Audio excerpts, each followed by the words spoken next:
I could play a lot of different instruments besides the fiddle, Yeah. and I'll play guitar, and it's strung the same way as what a right-hander would play it. I play the fiddle the same way. I play bass guitar. I play that the same way. I just learned the instruments that way. I just never did flip strings around. Yeah. I just learned it that way. And to me, it seems like it's easy. Maybe to somebody else, it might be a little bit different, but that's just the way I learned it, and it seemed to come easy for me. Tânsi, hello everybody. Sean McDonald, the Métis man here. Welcome to my YouTube channel. I was born a Métis, born on Métis land, raised on a settlement, proud to be a Métis man. Well, today I work in white man's world. I'm married to a Métis girl.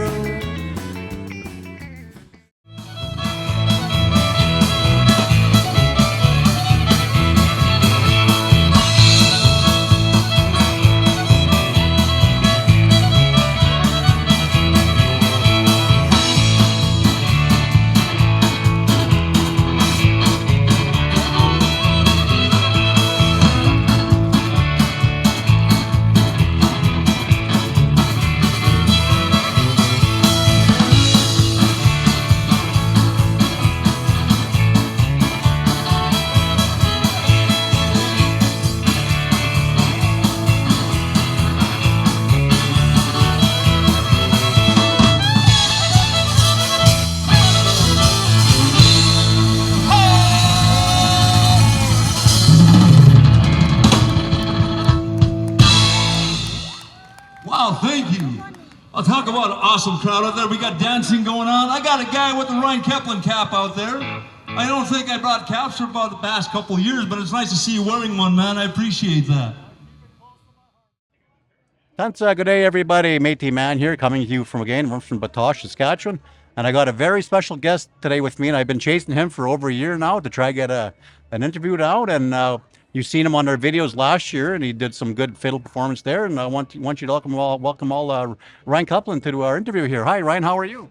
Hey, thank you for inviting me to the interview. Really a pleasure. I see you all over, and I see you on social media. It's really a good thing that you have going on there. I want to compliment you on that. Well, thank you very much. That means a lot coming from you, right? And tell me about your past. You know, you're very rare. You're a left-handed fiddler. And I know left-handed fiddlers, but they actually learned to play it right-handed. But you actually played left-handed. So tell me when you started in that, and how rare it is to be a left-handed fiddler. Well, I started roughly at the age of 12 years old. My dad bought me a fiddle, and I didn't know the first thing about it. He didn't know the first thing about it, and set it up as a normal right-handed fiddle player would play it. You know, the strings were the same way as a right-handed fiddle player would play it. So I just picked it up and learned it that way. And as time progressed, I started wanting to learn more. I spent a lot of practice sessions playing in my dad's basement, or in the bedroom, or, you know, just whenever I heard music that I'd like, it was like a magnet, and I wanted to learn it right away. And so therefore, hours of practice accumulated, and I learned how to play the instrument left-handed. Yeah. Really? So I just never did change the strings on it. And it's a uniqueness, I would think, because I see a lot of fiddle players that are left-handed players today that do switch their strings around. Yes. So if I had to do that today, I'll be honest with you, I'd be lost if I had to switch strings around. So I'm just going to leave it the way it is, the way I learn it, and that's the way it is. Yeah. Yeah. No, that's real. I didn't think you did. Yeah, I thought you did flip your strings around, so you don't. You kept them as right-handed. Right. Everything that I play, I could play a lot of different instruments besides the fiddle, and I'll play guitar, and it's strung the same way as what a right-hander would play it. I play the fiddle the same way. I play bass guitar. I play that the same way. I just learned the instruments that way. I just never did flip strings around. I just learned it that way. And to me, it seems like it's easy. Maybe to somebody else, it might be a little bit different, but that's just the way I learned it, and it seemed to come easy for me. Really? Well, that's good if you're at a party or a campsite party or whatever. You grab somebody's guitar, you can just jump on and go to. Right. Yeah. So that's the unique. A lot of people will come up and say, "Hey, I don't have a left-handed fiddle or a left-handed guitar Yeah. for you to play." I said, "I don't need one. I just need yours." I said, "I'll be able to play that." So it all works out. I like I said, if I had to switch it up today to try to play, to switch my strings around, I wouldn't know how to do it. Yeah. So I'm good just the way I am. That's the way I learned it. And I don't know, to me, maybe it gives off maybe a little bit of a uniqueness. I don't know, but that's just the way I play. Yeah. No, it's definitely unique, especially if you don't flip your strings around, eh? But Right. So now tell me where you're from, first of all.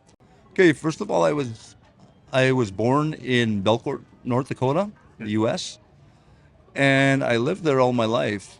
And currently I reside in Rolette, North Dakota, where I live, which is maybe about 10 miles away from the Belcourt area. Okay. But I was born and raised there, learned the Métis ways of talking at the kitchen table during lunchtime and just having fun talking with family. That's what we did a while back ago. Another thing was some of the house parties or celebrations that we had. Yeah. We would invite friends to come over, and a lot of it involved the fiddle. Really? Which was with me. So I was the fiddle player, and then we'd also have people that would come in and sing. Yeah. And our house was filled with music with the fiddle and singing, mostly country western and some cultural or some Métis songs as well. Okay. So that's what my house, that's what I would. That's the way I learned. Yeah. The culture of Métis music. Really? Yes. Interesting. And I wanted to ask you about that too. I wanted to ask you too, Ryan, about being a Métis in the States. Is it different than being a Métis up here in Canada? I'm told that, Métis aren't as recognized as much in the States as they are in Canada, right? And can you tell me the difference? I know you travel all over, so you can tell them, maybe explain to the people the difference of being a Métis South versus North. Okay. So where I'm from the U.S., our government does not recognize the Métis people. Okay. So they only recognize the native tribes. So which is, I'm a part of the Chippewa tribe on the Turtle Mountain Indian Reservation. I'm tribally enrolled there. Yeah. So therefore, there is no such thing as Métis in the U.S. Yeah. However, my mother was born in Russell, Manitoba. Okay. Oh, wow. So whenever she was a little kid at 2 years old, my grandfather at that time brought her to the U.S. Okay. And that's how I came about in the U.S. Otherwise, my mom would have probably been in Canada, Yeah.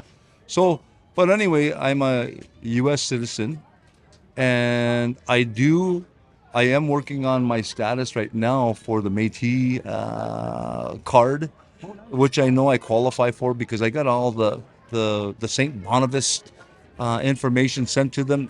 I got it back to me. I sent it up to, I think they did some research with the Batoche area. Came back as I am eligible to apply for a Métis status.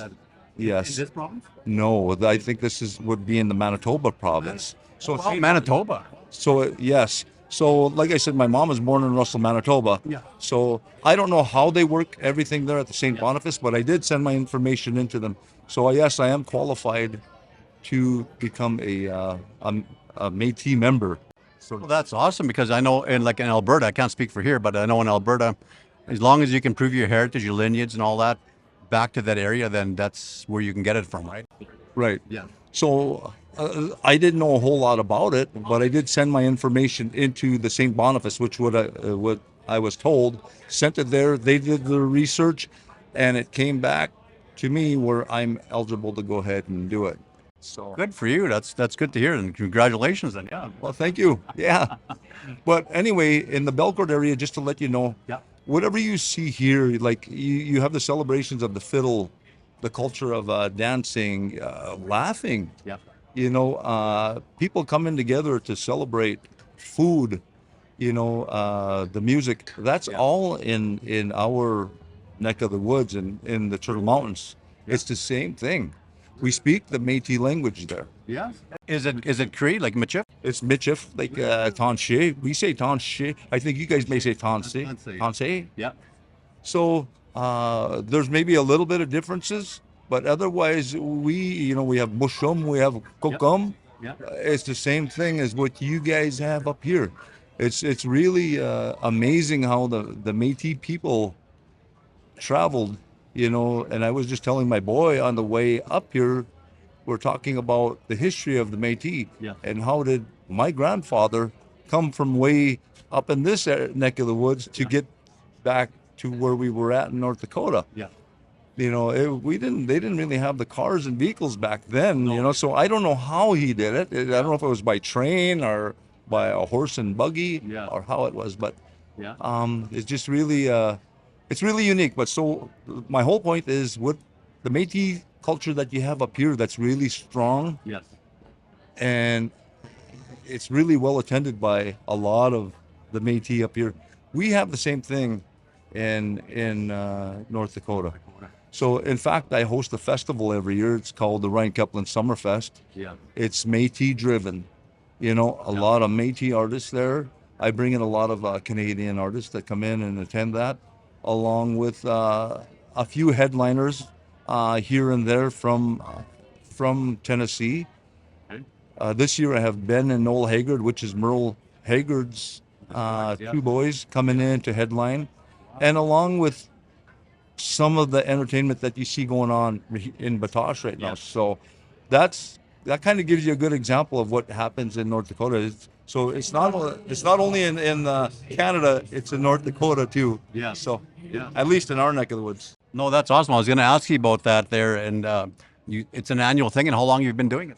I've been doing it since 2015 was my very first Ryan Keplin Summer Fest festival. The only 2 years that we've missed, of course, was because of the COVID epidemic thing that went on. Other than that, we've been going since 2015. Really? Yeah. And I'm quite impressed that you got the Haggard brothers to join you there. I love them.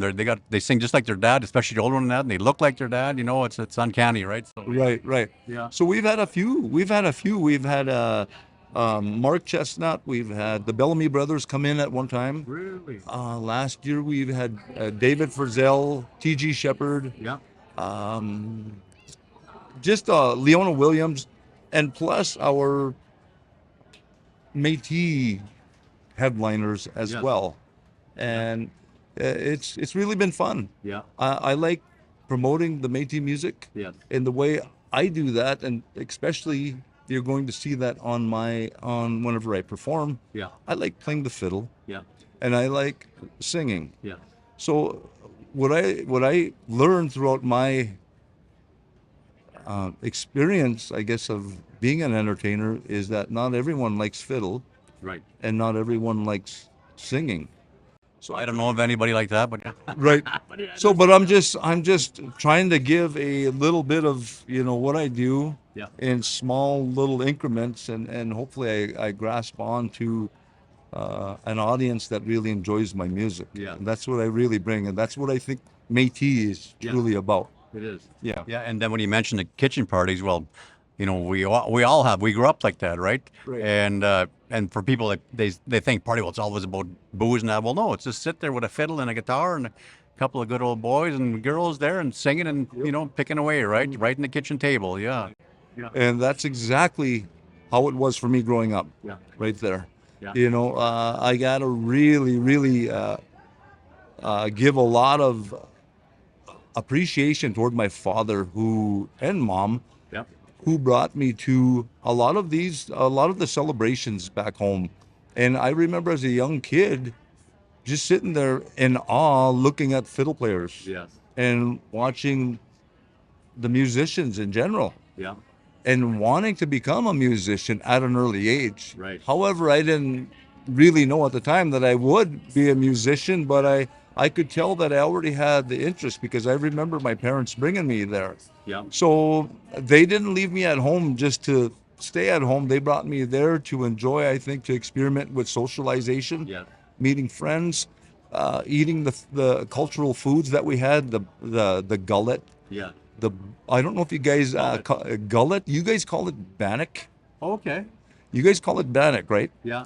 Okay. Which is really Scottish. Yes. In our neck of the woods, we call it gullet. Gullet. Yes. It is just like what you have here, what they're selling over the counter here with the bannock, and we call it gullet. Gullet. Is it fried or baked or both? Or? It's baked. Really? It's baked in an oven. Yeah. And I watched my mom make it plenty of times with just flour and whatever and doing. I'm not a baker, of course, but I remember her watching and putting it on this pan and putting it in the oven for maybe a half hour or so and bringing it back out, and we had our gullet, which is bannock. Really? Another thing that is really interesting about our culture is we have we call it bangs. I believe you guys call it fry bread. We have a certain Lee name. bang, fry bread. Yeah. Do you guys call it bang as well? Lee bang. Yeah. The bang? Lee bang. Yeah. Okay. Fry So there you go. We live 10 hours away from one another. Yes. And we're still sharing Yeah. the same culture, the same foods, the same happiness as family and talking and joking and Yeah. that's all a part of being Métis. It is. Yeah. And back then there was no border, so that's why we're still familiar, right? So, Yes. Yeah. Yes. Yes. No, that's right. And tell me about your son. I seen him playing with you. He's playing guitar last night, and man, he can play a mean guitar. He's really good, And I think you said he's coming 20 or turning 21. So tell me about your boy and how it is to be playing alongside with your boy now. Okay, Sonny is my youngest son. Okay. He's going to be turning 21 in just a few days. And whenever he first began playing guitar, he didn't have an interest at all. I always wished my kids would grasp onto something as far as music. Yeah. But none of them really did, and I don't know why, but they all know how to dance. Yeah. If I played the Red River Jig, they could all do it. Really, eh? But however, none of them really picked up an instrument except for Sonny. Sonny became, I think he was maybe a freshman. I can't remember exactly how old he was, but we had the pandemic. Okay. Where everyone was forced to stay home. We didn't have school for a couple of years. Everything was shut down. So he came up to me and said, "Dad, I'd like to learn how to play some guitar." Yeah. However, I've had him going though. I've had him playing fiddle. If he would have kept playing fiddle, he would have been a great fiddle player. He just didn't have that interest. I bought him some drums because he said he wanted drums. He became a drummer for a little while, and he accomplished that. He played for me a few times with drums, but it wasn't in his heart to keep it there, Yeah. Finally, the guitar, during the pandemic, Yeah. he ended up saying, "Dad, I want to learn how to play guitar. Could you show me?" So I showed him a few chords. And during his schooling sessions, when he's supposed to be online learning, Yeah. he was busy playing guitar, And so there's one thing that I gotta really appreciate about COVID Yeah. is it allowed my boy to pick up the guitar and learn and want to be a part of what I was doing on stage. So he's been playing since about 2000. Well, when did COVID hit? 19? Was it 2019? Yes. So he's been playing since then. Yeah. And he's been coming to a lot of my shows. He plays at a lot of my shows, and I'm really proud of that as a parent. Yeah. Mm-hmm. No, that's very good. He's really good. You guys sound good together, right? And I was just floored when I heard him, right? Because a lot of kids that young, you hear him, and they're good, but they're learning, right? But him, he knows what he's doing. He's really good, right? So now, Ryan, tell me next about Canada and your tours and that, and where you all go, and how people can find you online and stuff, right? First of all, if you Google my name, usually it will pop up everything about my social media. Yes. I do the emails, of course. It's Ryan Keplin at Yahoo. I have, of course, my cell phone. I don't mind if you share that. It's 701-278-0260. I have my website. It's ryankeplin.com if you ever need to get a hold of me. And I have Facebook, with that I have 3 different accounts. It's Ryan Keplin, it's Ryan Keplin Music, and I have the Ryan Keplin Summer Fest, so for people to get a hold of me, it's really easy. So if you want to, just Google my name.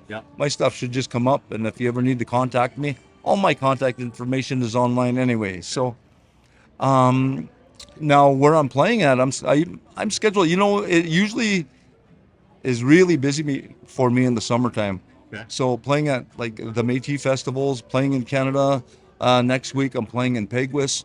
So it's just a matter of getting your name out there, so to speak. And I've been doing this for a long time. Yeah.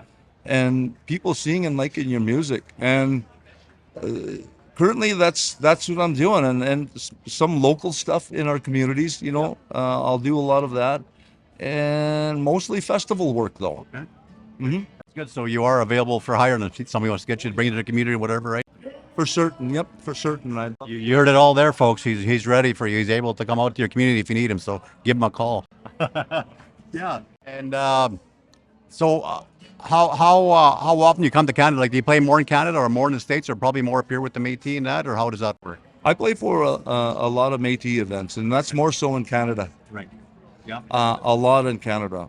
So if I had to say, I play more in Canada than what I do in the U.S. So, however, I think the Métis culture and everything is starting to revive a lot more, I think, as I start promoting the festival that I have been, the Ryan Keplin Summer Fest, and I could see that's all coming back. So I'm just trying to revive what I think that we've kind of lost in the past few years, Right. As far as being Métis. Yeah. Like I said, I'll say it again. It's Métis, I believe, is a part of playing music. Yeah. I don't care if it's singing. I don't care if it's fiddling. Yeah. Sitting here talking with you, we could be talking about last year or something many years ago. Yeah. Whatever. It's a part of socializing and meeting people, talking to people, and teasing and having fun. Exactly. That's all a part of what we are. You nailed it right on the head there, but you named almost everything, right, of being a Métis. And for sure, music is a part of our heritage, right? Mm-hmm. As much as bannock is, as much as the sash is, as much as the cart is, that's all a part of it, right? And being comical, that's how our ancestors, they dealt with the troubles they had in the past, is laugh about things, right? If you can't be comedic about it, then you know what I mean? And storytelling, sharing our stories and our heritage, right? I always say to Mooney, the white people, they pass on their heritage with books and stuff like that. We're word of mouth, right? We tell stories, and that's what I try to do with my channel, is capture the stories and capture our history and share it with people and educate people, right? Right. Much like your music, you do it through music, I do it through a camera kind of thing, right? So, yeah, so I really can see, I talk about it yesterday, Louis Riel, in 100 years, he says, it'll be the artist that, will show our people, right? So, so I really commend you on what you do and that. I really love your music, and you do a lot of originals as well, too, right? The original music that I do was really influenced through my father. Really? My father was born in 1932, and his first language was the Michif language. Yeah. He was forced to talk the English language, and he hated it. He didn't like it. Was that in a school, like a boarding school or something? That was in the school. So he went to school, attended school up until 4th grade. Okay. At that time, his father was involved in a car accident, which they decided at the time to keep my dad home from school to take care of livestock, to take care of the household chores, whatever needed to be done while his father was in the hospital. Yeah. So therefore, he didn't go back, and I think he was glad because he didn't like school. Right. Like I said, he was forced to talk the English language, and he could have a whole conversation with anybody in the Michif language without speaking a word of English. Really? That's just the way he was. Yeah. So a lot of the music that I do today really comes from him, because I'm not a fluent speaker. However, I could pick pick a few words out here and there when people are speaking it, because I know a little bit about it, and not that I'm the best at it, but I know I could pick up on a few words here and there. However, my dad taught me how to pronounce words in Michif, and how to sing certain songs in Michif. So the songs that I do sing in the Michif language is truly coming from my father, who was a fluent speaker. After I lost my dad in 2014, I don't have anyone to turn to ask about that Michif language anymore. So that's just really a huge loss for me. I wish he was still around to really help me promote that. But I got to find someone like maybe Norman Fleury from Canada. He's really a fluent Métis speaker. Okay. But I just need to grasp onto something like someone like that who really knows the language and helps me create something whenever I need to create a song or whatever, to help me out with the language a bit. Oh, that hits home with me too, Ryan, when you said there, we talked about your dad. My dad passed in 2009, right?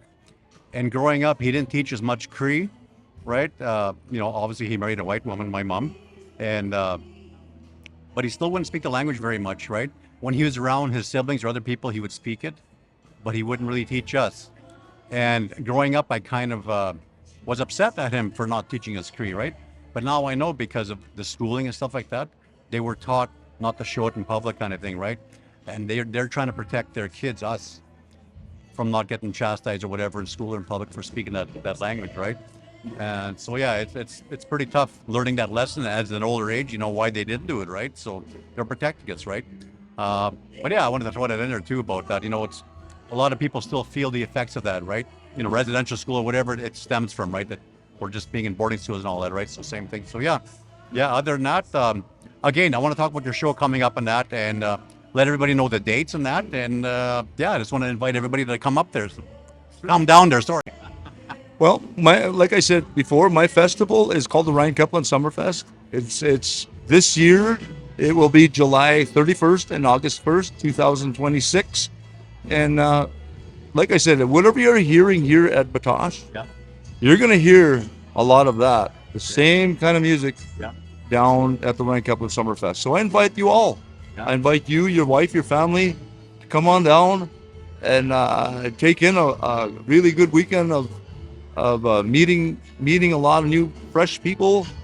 And there's camping available, there's RV available, RVing campsites available, there's local hotels available. We have the concession stands there, just like what you would see here. A lot of dancing. That's what it is. So come on down. I invite you to come on down and have some fun.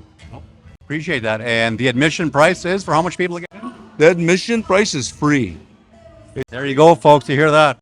Free to anyone, free to everyone. And I got to really compliment our Turtle Mountain tribe, Turtle Mountain Chippewa tribe, who is sponsoring the event to happen and allowing everyone to come in for free.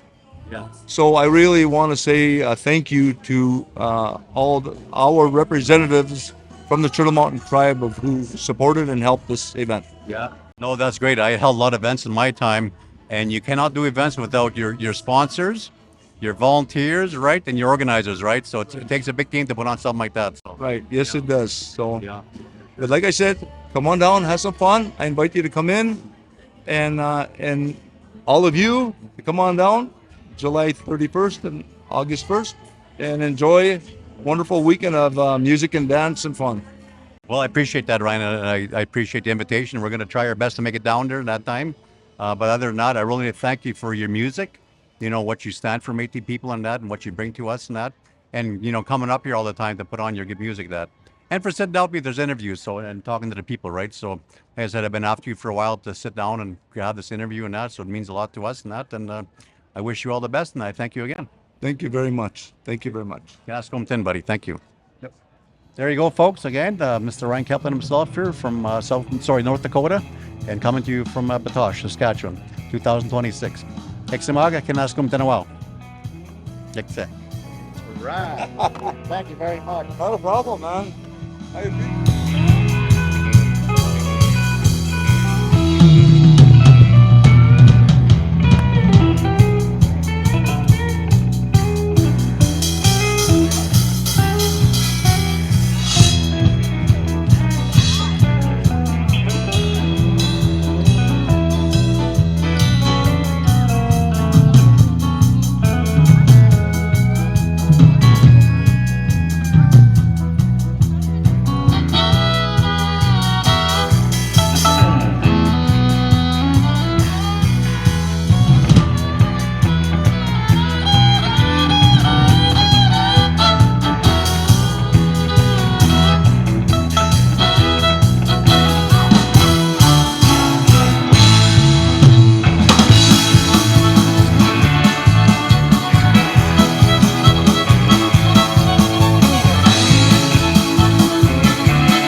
Thanks everybody for watching. Please like, share, and subscribe.